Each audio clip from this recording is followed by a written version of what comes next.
इस हफ्ते आपके पास पूना से आ रहा है और मेरे लिबास से आप शायद जान गए होंगे कि मैं ओशो ध्यान सेंटर से बोल रही हूँ और मैं यहाँ आई हूँ ओशो की विरासत खोजने और ये जानने के लिए कि अब उनको वो मान्यता मिल गई है क्या जो उनके जीवन में नहीं मिली थी। मेरे साथ हैं अमृत साधना जो उनके साथ शुरू से जुड़ी हुई हैं। कब से जुड़ी हुई हैं आप साधना जी? 1970 से। अब कैसे आना हुआ यहाँ पे? तब ये रिजॉर्ट तो था नहीं, इसको मैं ठीक करना चाहूंगी। ओशो मेडिटेशन रिजॉर्ट है, ये शब्द उन्हीं का दिया हुआ है।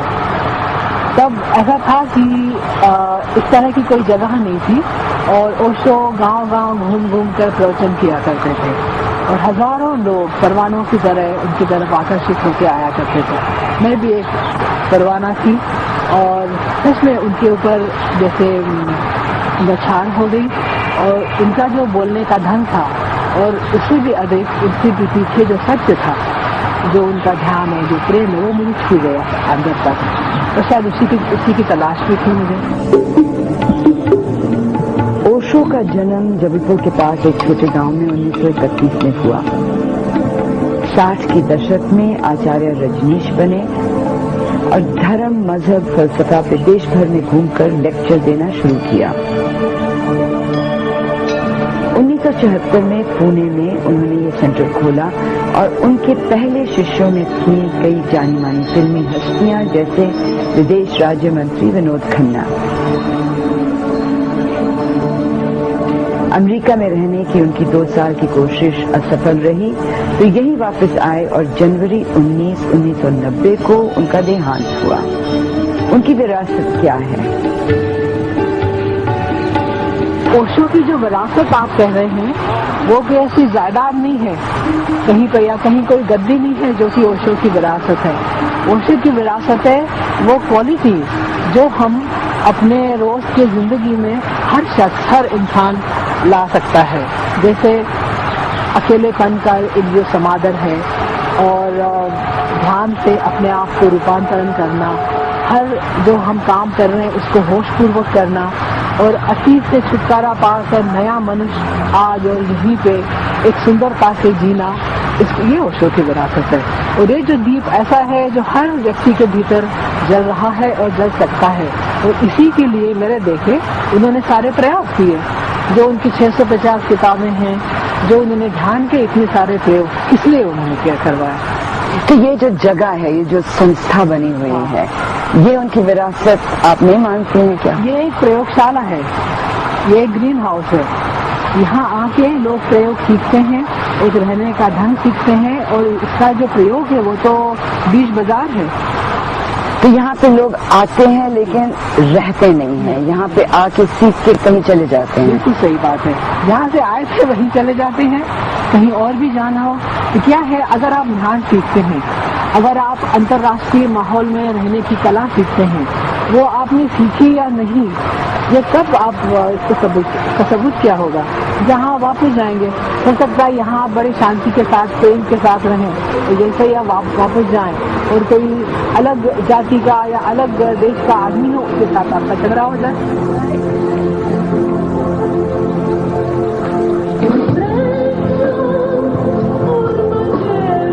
ओशो की शिक्षा हर तरीके से अपने समय से आगे थी, शायद इसलिए जीवन में उनको मान्यता कम और बदनामी ज्यादा हासिल हुई। सेक्स और प्रेम की बातें उन्होंने तब करना शुरू की जब सन्यासी सिर्फ दुनिया से मुक्ति पाने की बातें करते थे।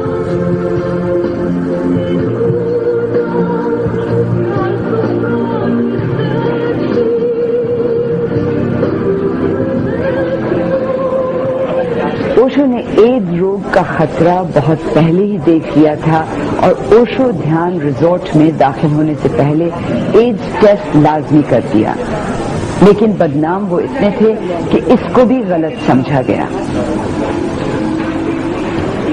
ओशो ध्यान रिजॉर्ट में अगर 52% आजकल भारतीय आते हैं तो बाकी विदेशी होते हैं। हम विदेशियों से इसलिए बात नहीं कर सके क्योंकि प्रोग्राम हिंदी में है, लेकिन हमने खास तौर पर बात करनी चाहिए अमृता से जो ओशो के बहुत करीब रहे, जो एक दफा उनके डॉक्टर होते थे। As you know, most people. लोग कहते हैं कि ओशो की मौत एड्स से हुई, इसलिए उन्होंने एड्स को इतना बड़ा मुद्दा बनाया। क्या ये सच है? Is that true? This is a complete misrepresentation of, like most things around Osho, again, people don't understand or don't want to understand. नहीं, ये सच नहीं है। लोग समझ नहीं पाते और शायद समझना भी नहीं चाहते हैं। 1984 में ओशो पहली ऐसी हस्ती थी जिन्होंने कहा था कि एक खास बीमारी है जिसका इलाज आसान नहीं है। इस बीमारी की वजह इंसान के अंदर की मनोवैज्ञानिक समस्या है जो सेक्स और मृत्यु से जुड़ी हुई है। अगर लोग बिना सेक्स के जी पाते तो शायद अच्छा होता, लेकिन अगर उन्हें फिर भी सेक्स की जरूरत लगती है तो उन्हें कॉन्डम का इस्तेमाल करना चाहिए और अपनी जांच करवानी चाहिए। अगर कुछ दिनों पहले मनाया गया विश्व एड्स दिवस पर नजर डालें तो पता चलेगा कि आज से 20-25 साल बाद 70 लाख लोग इस बीमारी से पीड़ित होंगे, यानी 70 लाख लोग अपनी मौत का इंतजार कर रहे होंगे। तो मूल मंत्र है कि कॉन्डम का इस्तेमाल और खुद की जांच बेहद जरूरी। But 70 million dead people in the pipeline from this one condition. What is their main message? Condoms and get tested. Why do you think so many people are being? क्या कारण है कि लोग ओशो के सिद्धांतों की ओर आकर्षित होते हैं?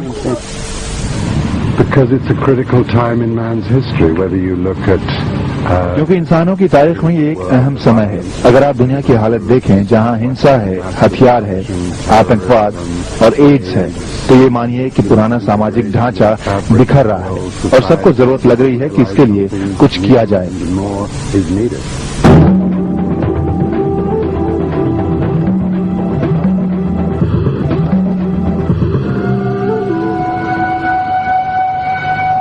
ओशो की शिक्षा यही है कि जीवन की गहराइयां समझने के लिए स्वयं को समझना जरूरी है और स्वयं को समझने के लिए ध्यान जरूरी है।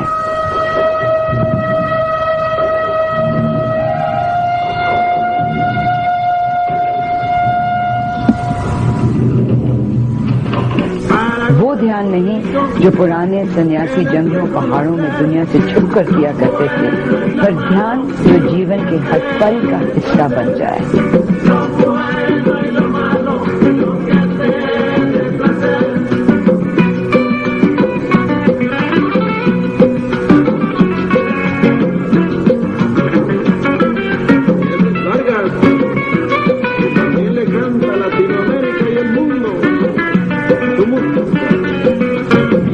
अब है मीरा, जो जापान की हैं और कई सालों से यहाँ पे इस जगह पे आती रहती हैं।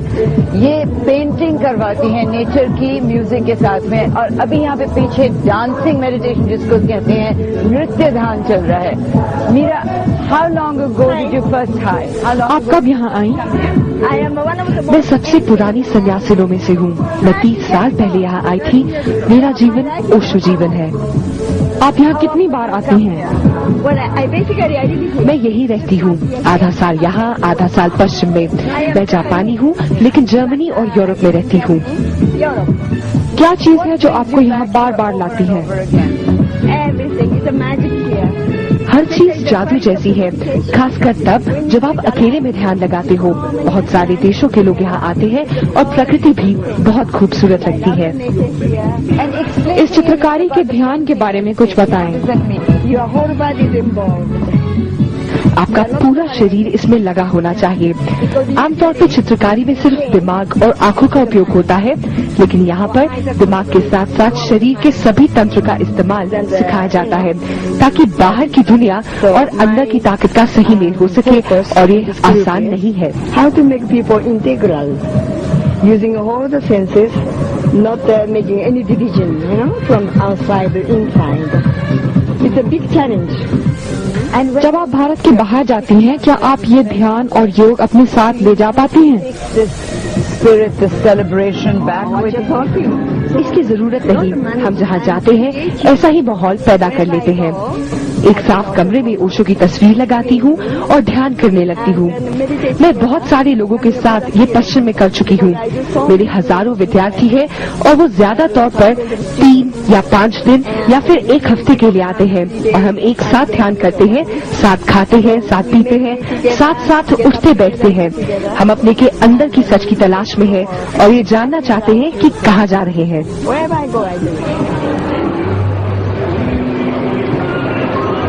ओशो के जीवन में उनका संदेश, उनकी शिक्षा उतनी नहीं समझी गई थी जितनी आज के लोग समझते हैं। ओशो ध्यान रिजॉर्ट का एक ये दूसरा हिस्सा है जो ये अब सूरत बाग आपको दिख रहा है। किसी जमाने में ये गंदा नाला होता था और यहाँ के लोगों ने इस